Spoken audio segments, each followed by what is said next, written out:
qui disent que le président de candidat, en réalité, il n'aime pas le Cameroun. Il n'y a aucun ministre de ce gouvernement qui peut gagner une élection dans son propre village. 3,6% de la population maltraite et brime plus de 90% de la population. Ce sont les chiffres qui sont donnés par l'INS. Si vous avez une jeunesse qui ne rêve plus et qui a pour seul rêve fuir le pays, vous êtes en réalité une société qui est condamnée. Si vous avez des Camerounais qui fuient le Cameroun pour la Corée du Nord, vous devez quand même vous inquiéter. Le jour a fait la liste de 1250 environ enseignants du secondaire qui ont fui le Cameroun en une année. Et donc en réalité, on doit rebaptiser le 11 février 2025, journée de l'exil de la jeunesse camerounaise. Journée de l'exil. Journée de l'exil de la jeunesse camerounaise, ce sont les faits. Dans cette vidéo percutante, le docteur Richard Macon, reconnu pour sa verve et sa franchise, revient sur le plateau de Canal 2 International pour dénoncer avec passion les dérives qui gangrènent le Cameroun. À l'occasion de la fête de la jeunesse, il s'attaque sans détour à l'absence flagrante de politique de développement destinée aux jeunes. Selon lui, les leviers essentiels tels que l'éducation, la formation et l'emploi se trouvent dans un état de chaos complet, privant ainsi la jeunesse de véritables opportunités de réussite. Avec une hargne caractéristique, le docteur Macon souligne que face à ce désinvestissement institutionnel, l'exil apparaît comme la seule issue pour un grand nombre de jeunes, prêts à prendre des risques considérables pour fuir un système défaillant. Il évoque même des situations extrêmes où les jeunes, n'ayant plus rien à perdre, osent courtoyer le diable dans leur quête d'un avenir meilleur. Ce discours poignant et sans concession invite à une réflexion profonde sur l'urgence de revoir les stratégies de développement pour redonner espoir et perspective à la jeunesse camerounaise. Le président de la République ne peut rien résoudre. Il ne peut absolument rien résoudre. Il n'a plus l'énergie pour résoudre quoi que ce soit. Il n'a même pas la volonté, parce que la volonté, elle est action. Même si aujourd'hui au Cameroun, on donnait au président de la République 20 ans, il ne peut rien résoudre. Les petits résultats économiques qu'on avait engrangés au début des années 2000 ont réussi à être dilapidés. Vous ajoutez à ça la corruption systémique, les détournements des deniers publics qui ont ponctionné le peu de ressources que nous avions. Tout ce qu'on a comme acquis économique au sortir des années 2000, en pratiquement 15 ans, on a tout foutu en l'air. Les secteurs productifs sont en lambeaux, le secteur économique privé est dans l'incapacité de jouer pleinement le rôle qui est attendu de lui parce que les politiques macroéconomiques de l'État sont extrêmement nuisibles pour le secteur économique privé. On est dans une situation où on ne peut absolument rien. Vous avez quelqu'un qui détourne 1 milliard de francs aujourd'hui. Il balader dans la rue, à insulter les pauvres, à se moquer des gens, à conduire un certain type de véhicule. Vous voyez comment les chantiers poussent dans les quartiers. Quelqu'un se lève un matin, 2 jours plus tard, il a un immeuble. On ne sait pas comment il a fait pour avoir une telle fortune. Corrompus, les corrupteurs, les détourneurs des deniers publics, ceux-ci se pavanent librement dans nos quartiers et narguent le monde. On est donc face à un pouvoir qui n'a pas de solution, qui est dans l'incapacité de décider. Les ministres font ce qu'ils veulent. Les directeurs généraux font ce qu'ils veulent, ils recrutent, ils ne recrutent pas, ils prennent un décret aujourd'hui, le changent demain. Vous arrivez au ministère de domaine, il y a un monsieur un peu âgé de l'autre côté qui peut vous reconnaître un titre foncier aujourd'hui. À midi, il est énervé, il annule le titre foncier, il vous le reconnaît encore à 20h. Le lendemain matin, au petit déjeuner, il se rappelle qu'il n'était pas en bonne santé quand il vous a reconnu votre droit, il annule. Tous ceux qui disent que le président est candidat, en réalité, il n'aime pas le Cameroun. Et la plupart de ceux qui le lui demandent font cette demande uniquement pour leurs propres intérêts. Vous avez des gens qui ne sont pas des élus, qui sont au gouvernement, qui ont fait 9 ans, qui ont fait 20 ans pour certains, qui sont là, qui sont illégitimes, qui ne peuvent même pas gagner une élection dans leur propre village. Il n'y a aucun ministre de ce gouvernement qui peut gagner une élection dans son propre village.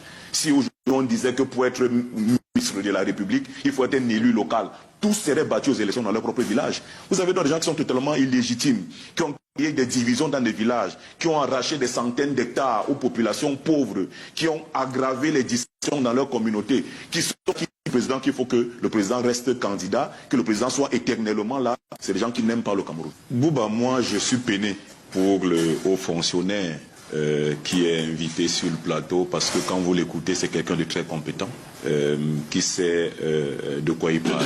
Mais le problème n'est vraiment pas à son niveau. Le problème est beaucoup plus grand que lui. Et pauvre fonctionnaire de son État, qu'est-ce qu'il peut bien y faire? Vous savez, les 2 tiers de la population camerounaise ont 25 ans, moins de 25 ans. la partie de la population à laquelle doit s'adresser l'essentiel des politiques publiques. Mais vous avez les 3,6% de la population qui contrôlent l'essentiel des ressources de l'État. C'est-à-dire les plus de 65 ans en montant, les 3,6% de la population. Ce sont ces 3,6% qui contrôlent l'essentiel des ressources. Ressources financières, ressources administratives, ressources symboliques, c'est-à-dire les monopoles, les privilèges, même les femmes et l'argent, ils ont tout. Voilà la configuration du tableau de notre pays. C'est-à-dire 3,6% de la population maltraite et brime plus de 90% de la population. Ce sont les chiffres qui sont donnés par l'INS.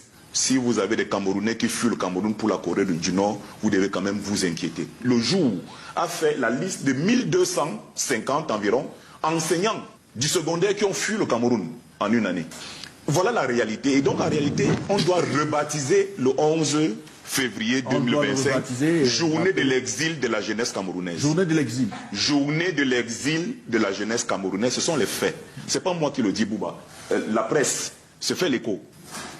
Et si vous avez une jeunesse qui ne rêve plus et qui a pour seul rêve fuir le pays, vous êtes en réalité une société qui est condamnée. La situation de notre pays est extrêmement grave aujourd'hui. Nous sommes dans une société en totale dispersion, délabrement et décrépitude, où nous n'arrivons plus à convaincre nos jeunes que l'avenir c'est ici. En Afrique, il faut aujourd'hui créer un système juridique dans lequel les citoyens se reconnaissent. Si les candidats de l'opposition, les partis politiques qui font vivre l'espace politique disent qu'ils ne se reconnaissent pas dans la règle, vous dites que la règle doit aller à l'élection de coûte que vaille. C'est une conception qui est même ridicule à la limite. Et je dis, si nous disons que nous sommes en face d'un système qui est très fort, très sûr de lui, obèse de sa puissance, dans une érection jouissive de son pouvoir, on devrait quand même...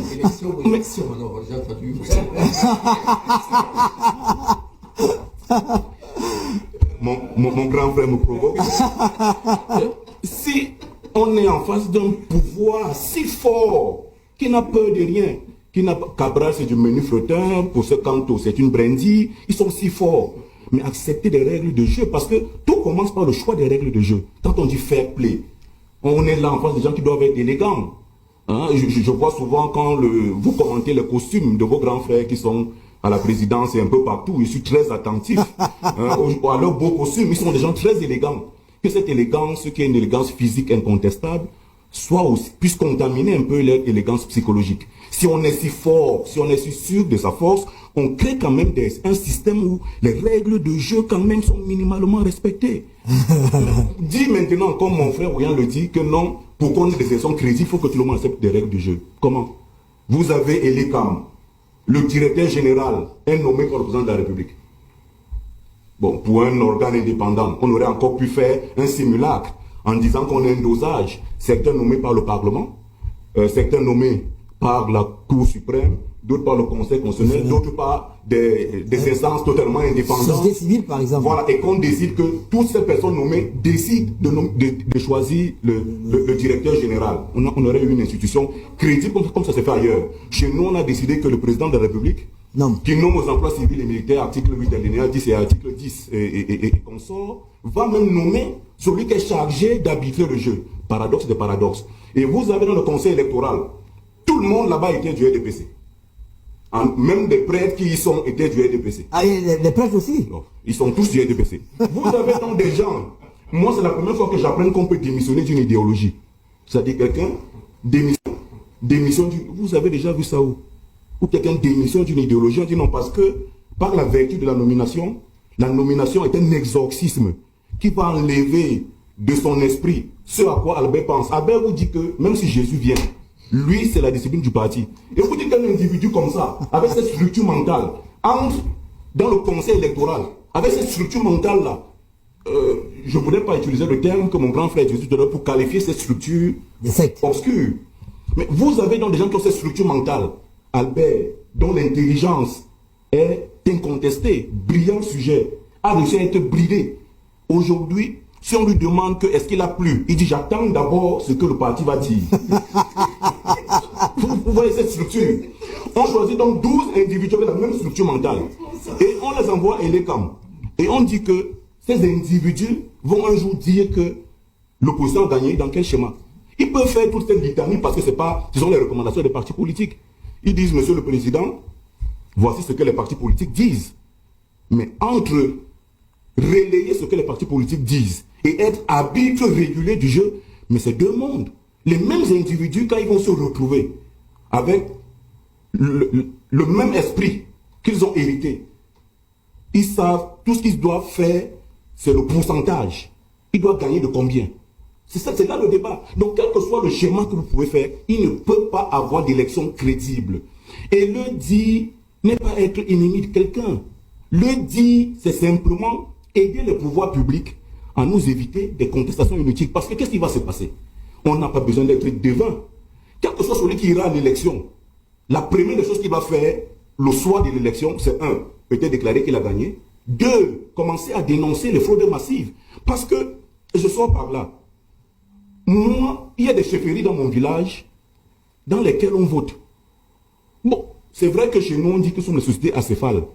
Mais moi, je serais quand même mal à l'aise d'entrer dans la chefferie de mon cousin, Joseph Raoul Macondo. L'urne est posée devant sa maison. Et le PCR, non? Il est chef de village. Ah, et il y a les bureaux de vote sont sous son territoire de compétence. Il a beau être mon cousin. S'il me voit venir avec un bulletin de l'opposition, il peut me balancer une fatwa. Et je ne peux pas chercher à avoir le problème avec mon cousin. Vous avez donc cette configuration territoriale qui fait que de nombreux Camerounais votent à l'intérieur des chefferies. Vous êtes sérieux? Ils décident d'abord de la division, ils décident des circonscriptions territoriales, ils décident des règles de jeu, ils décident de qui on nomme, ils décident de qui. C'est une vaste plaisanterie. Donc dans la configuration actuelle des choses, on ne peut pas avoir d'élection crédible. Elle ne peut pas être démocratique, elle ne peut pas être libre, elle ne peut pas être transparente. Mais comme il faut qu'on aille à l'élection, allons-y. Mais ne parlons pas de liberté, de crédibilité, de transparence ou de justice ou d'équité en matière électorale. Ça, c'est votre avis. Vous savez, les 2 tiers de la population camerounaise ont 25 ans. Moins de 25 ans. Les 2 tiers de la population. Je me fie aux chiffres donnés par l'Institut national de la statistique, recensement 2019. Et si on tient compte des évolutions récentes sur les 5 dernières années, ce chiffre n'a pas beaucoup changé. Donc vous avez les 2 tiers de la population qui ont moins de 25 ans. Et vous avez au Cameroun aujourd'hui 3,6% de la population qui a 65 ans et plus. Ce sont les chiffres de l'INS. Vous avez donc une population dans cette configuration.